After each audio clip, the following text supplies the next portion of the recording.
एक फसाना प्यार का पुल के उस पार। अब तो वो और आजाद हो गया है। उसे पता ही नहीं है मैं सारा दिन किससे बात करती हूँ, क्या करती हूँ, कहाँ जाती हूँ।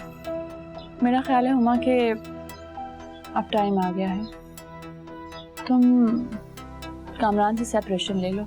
अपना सारा सामान पैक करके अपनी माँ के यहाँ चली गई। वाकई? लेकिन आपको कैसे पता चला? अरे लो, मुझे कौन बताता भला। मैंने खुद सुनी उनकी बातें और मैंने देखा उनको इतना बड़ा अटैची केस ले लगाते हुए। मैंने तुम्हें समझाया था ना, मर्द औरत की खुदसरी को बर्दाश्त नहीं करता। तुम दोबारा बगैर बताए मुंह उठाए चली आई।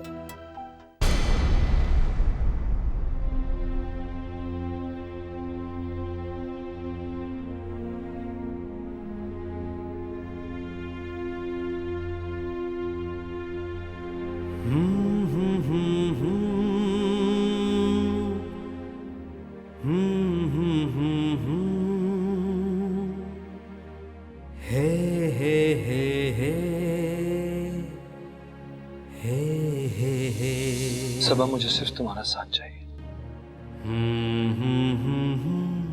तुम मेरा साथ दो, मैं तुम्हारा साथ दूंगा। इंशाल्लाह हम हर मुश्किल से कामयाबी से निकल जाएंगे।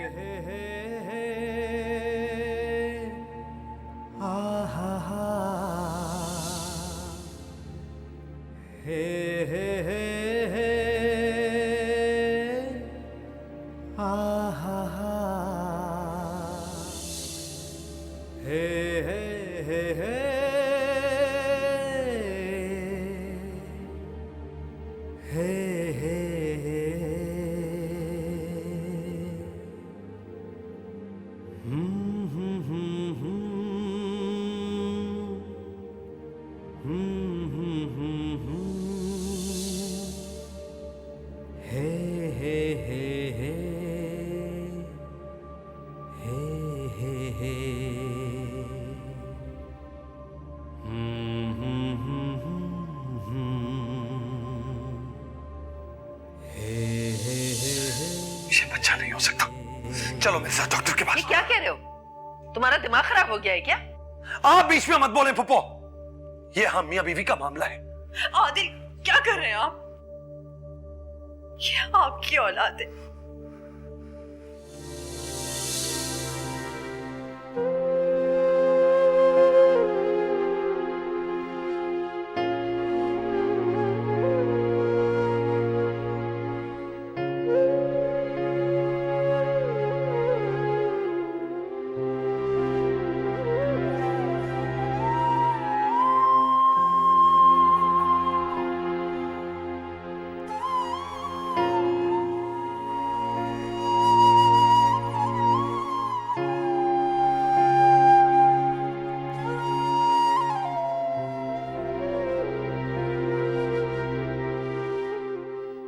अम्मी को ठीक ठाक छोड़कर गया था,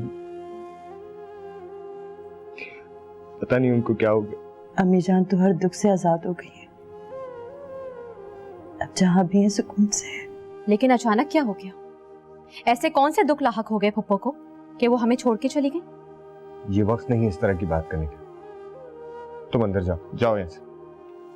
यही तो वक्त है अली। आखिर आप इन दोनों से पूछते क्यों नहीं है कि क्या किया इन लोगों ने? उनकी लाडली बहू जिसकी सारी जिंदगी वो तारीफ करते हुए थकती नहीं थी, क्या किया उस बहू ने? उनके मुंह पे कालक मल के यहाँ आके बैठ गई। और उनकी लाडली बेटी। क्या बकवास कर रही हो तुम? पागल हो गई हो? अंदर जाओ, जाओ पर, जाओ पर। तुम्हें तो ये दोनों कुछ नहीं बताएंगे अली, मैं बताती हूँ तुम्हें, क्योंकि मुझे साफ साफ एक एक बात बताई है बुआ ने कि आखिर हुआ क्या था हमारे जाने के बाद। और ये तुम्हारी बहन जो यहाँ पे चुपचाप बैठी है, जानते हो इसने क्या किया? इसके शौहर ने इसको रंगे हाथों अपने पुराने आशिक से मिलते हुए देख लिया। बकवास बंद करो, किस तरह की बातें कर रही हो तुम? जाओ यहाँ से। नहीं जाऊंगी मैं। कान खोल के सुनो कि तुम्हारी भाभी और तुम्हारी बहन तुम्हारी माँ की मौत की जिम्मेदार हैं। तुम्हारा दिमाग खराब हो गया, पागल हो गई हो तुम।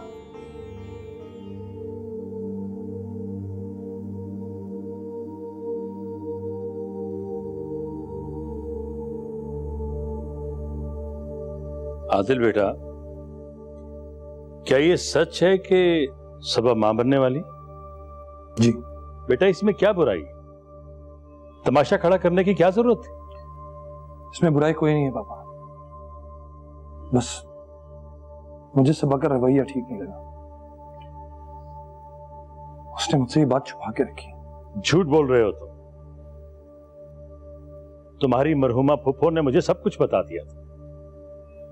तुम ये चाहते थे कि सबा अबॉर्शन करवा दे, लेकिन उसने साफ साफ मना कर दी और गुस्से में तुम उसे वहीं छोड़कर आ गए। देखो आदिल बेटा, तुम हमारे बड़े बेटे हो। हमारी भी ख्वाहिश है कि तुम्हारे यहाँ औलाद हो। अगर ऐसा हो रहा है तो तुम क्यों इस तरह बिहेव कर रहे हो सबा के साथ? ये क्या बताएगा आपको? मैं बताती हूँ।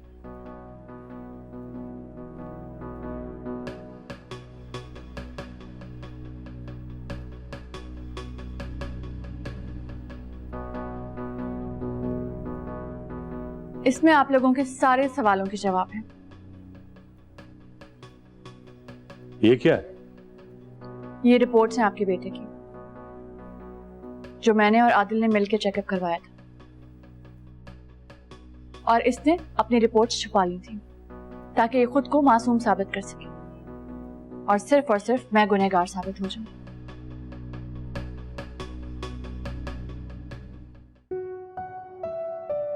मुझे तो हैरत हो रही है कि तुम्हारी बीवी घर छोड़ के चली कैसे गई है। हाँ, लेकिन मुझे नहीं हो रही। हुमा शायद यही चाहती थी। सुनो, तुमने उसको जाने को कहा था या वो खुद गई है? नहीं, वो खुद अपनी मर्जी से गई है, लेकिन मैंने भी उसे नहीं रोका। हमारे साथ में गुजारा बहुत मुश्किल है। तो जब तुम भी यही चाहते थे तो इतने गमज़दा क्यों हो रहे हो? नहीं महा, मैं गमज़दा नहीं हूं। हाँ, लेकिन इस बात का दुख जरूर है कि मेरी बीवी ने मुझे किसी और की वजह से छोड़ दिया। जो कुछ भी हो कामरान, एक औरत के लिए उसकी शादीशुदा जिंदगी बहुत अहम होती है। वो चाहे किसी को भी पसंद करे, लेकिन अपने शौहर का घर छोड़कर जाना बहुत मुश्किल होता है उसके लिए। मुझे तो लगता है कि कुछ और ही वजह है। आदिल को झूठा साबित करने के लिए जाली रिपोर्ट्स तैयार करवाई हैं इसने। झूठी औरत। तुम्हारे पास क्या सबूत है कि ये रिपोर्ट सच्ची है? आपका बेटा सामने ही खड़ा है, उससे पूछ लीजिए। पुल के उस पार।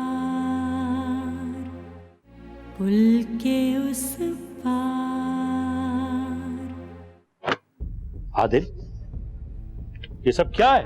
हाँ, बकवास कर रही है ये औरत। आदिल को झूठा साबित करने के लिए जाली रिपोर्ट्स तैयार करवाई हैं इसने। झूठी औरत। तुम्हारे पास क्या सबूत है कि ये रिपोर्ट सच्ची है? आपका बेटा सामने ही खड़ा है, उससे पूछ लीजिए कि ये सच है या नहीं। तुम बोलते क्यों नहीं? क्या है ये? आपको अपने बेटे का झुका हुआ सर नजर नहीं आ रहा? अब भी आपको नहीं पता कि सच क्या है? आप इस हकीकत को जितना भी झुटलाना चाहें, नहीं झुटला सकते। सच तो यह है कि हमारे बच्चों के मुर्दा होने की वजह मैं नहीं, आपका बेटा है। यह आपका बेटा ही है जो आपको जिंदा पोता या पोती नहीं दे सकता।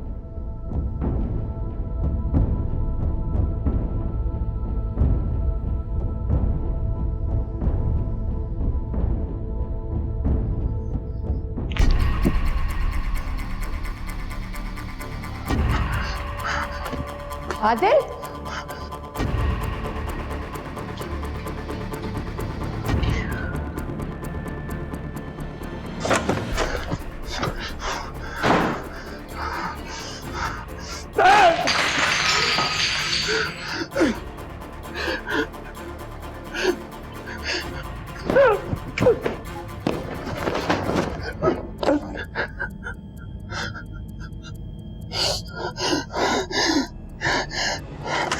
आदिल,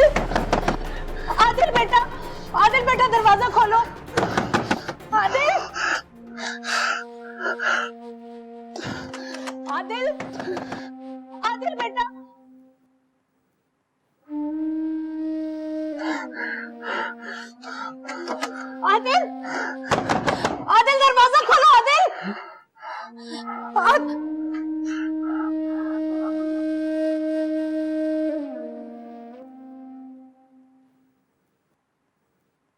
फिर क्या सोचा तुमने? कब भिजवा रहे हो अपने पेरेंट्स को मेरे घर? यार अभी तक मेरे मामला सेटल नहीं हुए। कौन से मामला? मेरी और हुमा की डिवोर्स अभी तक फाइल नहीं हुई और अभी उसकी अम्मी की डेथ हुई है। इन हालात में मैं उससे तलाक की बात नहीं कर सकता और वैसे भी मैंने सारा फैसला हुमा पर छोड़ दिया। वो कब और क्या फैसला करेगी उस पर है। Are you sure Kamran? क्या हुमा भी ऐसा ही चाहती है? क्या मतलब? मतलब ये है कि उसके घर छोड़ने की वजह कुछ और भी हो सकती है। माहम मैं तुम्हें जी मेरी प्यारी बेगम साहिबा, आखिर हमारी शादी को 1 साल हो गया। आज हमारी शादी की सालगिरह है। इस खूबसूरत मौके पर क्या खाना पसंद करेंगी? आप जो खिलाना पसंद करेंगे मैं वही खा लूंगी। क्या बात है आपकी, इन्हीं प्यारी अदाओं पे तो मरते हैं हम आपके। अच्छा, अगर ये बात है तो फिर ऑर्डर कीजिए।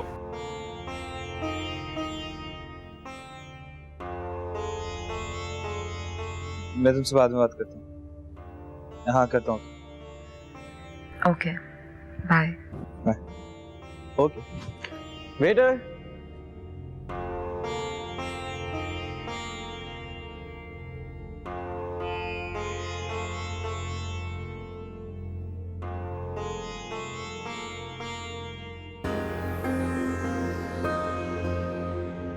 तुमने बहुत बड़ी गलती की हुमा। तुम्हें कामरान को इनसिक्योरिटी का एहसास दिलाना ही नहीं चाहिए था। अगर तुम दोनों के दरमियान इख्तलाफात पैदा हो भी गए थे तो इस तरह घर छोड़कर नहीं आना चाहिए था। तुम जानती हो, औरत जब अपना घर छोड़कर आती है तो वापस आने के सारे इख्तियारात खो देती है। अभी मैं क्या करती? कामरान की जिंदगी में एक दूसरी औरत है। भले 10 औरतें आ जाएं, लेकिन इस तरह तुम्हें उसे छोड़ के नहीं आना चाहिए था हुमा। अल्लाह की जात पर भरोसा रखो, वो सब कुछ ठीक कर देता है। निकाह कहने को तो 3 लफ्ज होते हैं, लेकिन इसमें बहुत ताकत रखी है रब ने। जोड़े अल्लाह के हुक्म से आसमानों पर बनते हैं, तो फिर हम कौन होते हैं इसे तोड़ने और जोड़ने वाले छोटी छोटी बातों पर।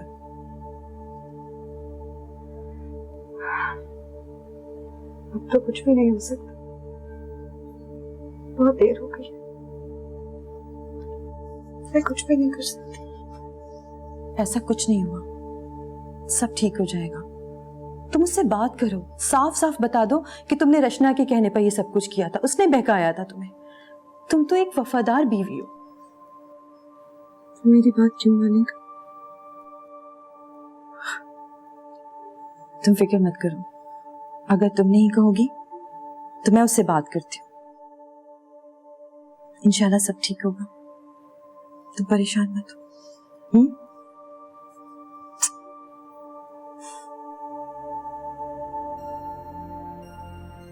आखिर हमारी शादी को 1 साल हो गया।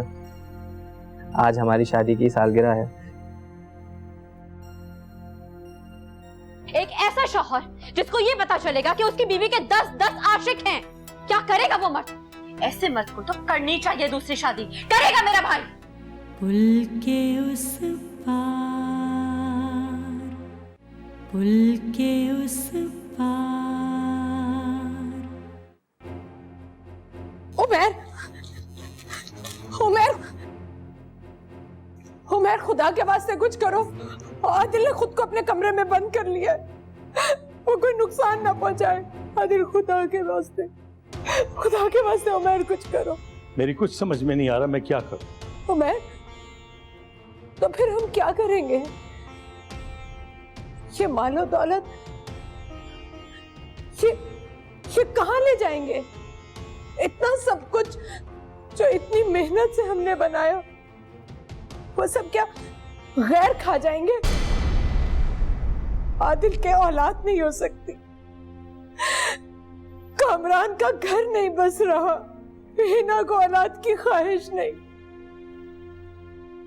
तो क्या हम अपनी औलाद के बच्चों को देखने की हसरत लिए इस दुनिया से चले जाएंगे? या रहम फरमा, या अल्लाह रहम फरमा, या अल्लाह। रचना बेटी, तुम कहाँ जा रही हो? मैं आपका ये घर हमेशा के लिए छोड़ के जा रही हूँ। मेरे यहाँ आने का मकसद पूरा हो गया। आप लोगों ने मुझ पर जो इल्जाम लगाया था, अब वो मैं मिटा चुकी हूँ। रचना बेटी, तुम हमें इस घर को बुरा भला मत कहो। हमने तुम्हें अपनाया, तुम्हें इज्जत दी, तुम्हें नाम दिया। अंकल, कौन से नाम की बात कर रहे हैं और कौन सी इज्जत?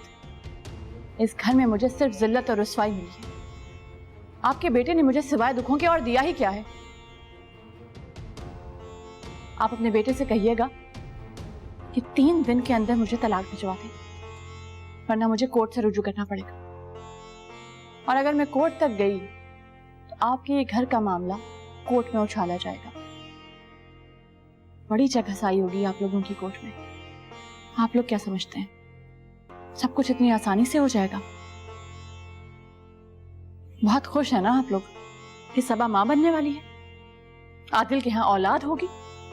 अब जब सबा भी आदिल के मुर्दा बच्चे को जन्म देगी तो पूरी दुनिया को पता चल जाएगा कि कसूरवार कौन है और गुनहगार कौन है।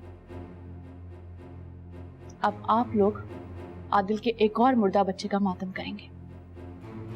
और आदिल की सजा तो यह है कि वो सारी जिंदगी अपने आप को यूं ही कमरे में बंद करके रोता रहे अपनी इस कमजोरी पे।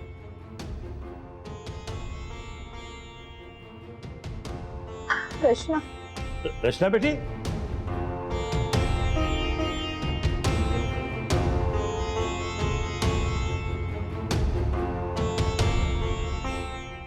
तुम मेरी बहन पर गलत इल्जाम लगा रही हो, है ना? मेरी हुमा से तफसीलन बात हुई है। मसला मेरी बहन का नहीं है, मसला तुम्हारे भाई के साथ है। उसे कोई दूसरी लड़की पसंद आ गई है, वो उससे शादी करना चाहता है और ये बात साफ साफ कहता है वो। तो क्या करे, क्या करे मेरा भाई? जवाब दो मुझे। एक ऐसा शौहर जिसको ये पता चलेगा कि उसकी बीवी के 10 आशिक हैं, क्या करेगा वो मर्द? ऐसे मर्द को तो करनी चाहिए दूसरी शादी। करेगा मेरा भाई? मुझे अपने आप से ज्यादा भरोसा अपनी बहन पर है, वो मुझसे झूठ नहीं कह सकती। और जहां तक बात काशिफ की है, उसका काशिफ के साथ कोई ताल्लुक नहीं है। मैंने सारी मालूमात करवाई है, काशिफ की शादी हो चुकी है, उसका एक बच्चा भी है। तुम्हारा भाई मेरी बहन में इस तरह के इल्जाम सिर्फ इसलिए लगा रहा है कि उसको दूसरी शादी का जवाब मिल जाए, बस। अच्छा, सारी दुनिया जानती है ये बात कि जहां मसला होता है वही बात होती है। और बहुत जल्दी हकीकत सामने आ जाएगी अली। सब देखेंगे कि सही कौन है और गलत कौन, तुम्हारी बहन या मेरा भाई। ठीक है, अगर मेरी बात सही साबित हुई है ना, तो एक बात याद रखना, अगर मेरी बहन के साथ कोई ज्यादती हुई तो उनकी बेटी भी खुश नहीं रह पाएगी। बात फायदे नुकसान की नहीं है उमा, मुझे एक बार कोशिश तो करने दो। कम से कम मुझे सारी जिंदगी पछतावा तो नहीं रहेगा कि तुम्हारा घर बचाने के लिए मैंने एक कोशिश भी नहीं की। मुझे तो डर है कि कहीं वो रचना तो छुरी ना भोग दे, और ऐसा ना हो कि किसी बुलंद मकाम से छलांग लगा के अपने आप को मार ले। अरे तुम तो चुप रहो, बदचुगुनी के अलावा तुम्हें आता ही क्या? मैंने तुम्हारी बहन के साथ शादी की है जानते हुए कि वो एक तलाक याफ्ता औरत है, लेकिन हमेशा उस पर एतबार किया, कभी उसको माजी के ताने नहीं मारे। लेकिन तुमने अपनी बीवी को हमेशा माजी के ताने मारे, और तो और दूसरों की बातें सुनकर तुमने उसको घर से बाहर निकाल दिया। बनता जाए धीरे धीरे एक फसाना प्यार का, पुल के उस पार, पुल के उस